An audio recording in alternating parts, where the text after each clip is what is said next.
আসসালামু আলাইকুম। একটা বোল্ট বাইক কিনলাম। বোল্ট বাইকের দাম কিন্তু আমরা একবারই কমাই দিছি, কারণ বোল্ট এখন বিক্রি করি অনেক অনেক অনেক কম রেঞ্জে।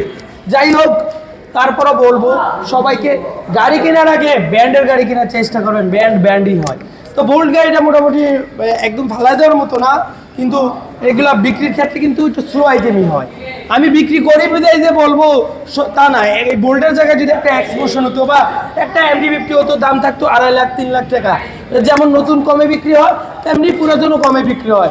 যাই হোক, ভাইয়া যত টাকা বিক্রি করছে বুঝা পাইছে কিনা, লেনা দেনা বাকি আছে কিনা, বিস্তারিত জানবো ভাইয়ার মুখে। আসসালামু আলাইকুম। ওয়ালাইকুম আসসালাম। ভালো আছেন ভাইয়া? জি আলহামদুলিল্লাহ। এই গাড়িটা যত টাকা বিক্রি করলেন সব টাকা বুঝা পাইছেন? হ্যাঁ অবশ্যই পাইছি। গাড়িতে কি কি কাজ আছে আমার বললে আমি এই কাজটা করাবো। গাড়িতে বর্তমানে আমার আপাতত কোনো রকম কাজ নেই, যেই নেট এটা করে ভালো আরামসে আছে? চালাতে পারেন। আচ্ছা, কারণ আমি বাইরে চলে যাইতে বাইরে চলে যাবে দেখে ভাই বিক্রি করলো। অনেক টাকা লস মনে হয়েছে ভাই। লস হয়েছে না? অনেক টাকা। অনেক টাকা লস হচ্ছে ভাই। আপনাকে লস না দিলে আমরা চলতে পারবো না ভাই। আমার এখানে 35-40 জন লোক কাজ করে, কারণ আমরা ফেরতের গাড়িগুলো একটু কমেই কিনি ভাই। কষ্ট নেই না ভাই। হ্যাঁ, আমাদের জন্য দোয়া রাখবেন ভাই। ভাইয়ের জন্য দোয়া রইলো ভাই, যেন এসে নতুন একটা বাইক কিনতে পারে অথবা ভালো একটা বাইক কিনতে পারে, ফ্যামিলি নিয়ে যেন সুখী সংসার করতে পারে, সেই দোয়া আমার রইলো।